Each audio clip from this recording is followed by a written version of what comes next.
দেখুন আমাদের কাছে পেয়ারা হচ্ছে, সেই পেয়ারাটাকে কেটে নিয়েছি, কেটে নিয়ে মিক্সিতে পেস্ট করে নিয়েছি। এটাকে এবার গ্লাসে দেব, গ্লাসে দিয়ে বিট নুন, জিরে গুঁড়ো, গুড়, কেউ চিনি দিলে চিনি দিতে পারে। এটা পেয়ারা শরবত করে খাবো। আর এই পেয়ারার কাঠটাকে যেটা দিয়ে করেছি সেটা আমি জ্যাম করার খুব ইচ্ছা আছে, জ্যাম করবো এটা, আর এটার মধ্যে শরবত করবো। এটা দিয়ে জ্যাম বানাবো,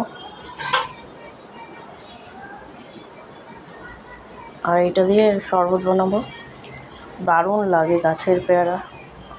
আবার অনেকে পেয়ারা কিনে নিয়েও করতে পারো, বাজার থেকে যে জুসটা পাওয়া যায় তার থেকে বেটার, অনেক বেটার।